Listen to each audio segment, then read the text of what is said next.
இதை பார்த்துட்டு இருக்கவங்களுக்குமே கூட, if in case you're in a position to attend an interview, இது எல்லாரோட மைண்ட் செட், எல்லா இன்டர்வியூ எடுக்கிறவங்களோட மைண்ட் செட்டும் இப்படி தான் இருக்கும். Attitude.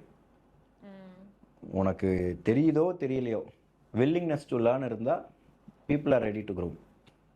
But unfortunately some candidates வந்து வரும்போதே வந்து, அதான் நான் லண்டன்லேருந்து வரும்போது 3 வருஷத்தில் பென்ட்லி, 5 வருஷத்தில் ரோல்ஸ் ராய்ஸ்னு வந்தேன் இல்லையா, அது மாதிரி தான் அவங்க வேலைக்குமே வராங்க.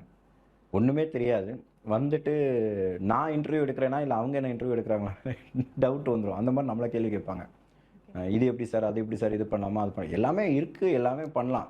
பட் ஃபஸ்ட்டு கற்றுக்கோ. அந்த ஆட்டிடியூட் கற்றுக்கிறதுக்கு, நான் கற்றுக்கிறதுக்கு ரெடின்ற ஒரு ஆட்டிடியூடோடு வந்தாங்கன்னா I think that's a big green signal. அதுக்கப்புறம் தான் செகண்டரி தான் இந்த மார்க் ஷீட் பார்க்குறது, எந்த காலேஜில் படிச்சிருக்காங்க, என்ன what are their other qualifications, அதெல்லாமே செகண்டரி தான். First thing, if they're willing to learn, yes, especially in a company that is not a startup. ஏன்னா ஸ்டார்ட் அப்பில் வந்து சொல்லிக் கொடுக்குறதுன்றது கஷ்டம். They will want people to do all kind of roles, firefighting. But in an established firm 9 out of 10 times அது தேவைப்படாது.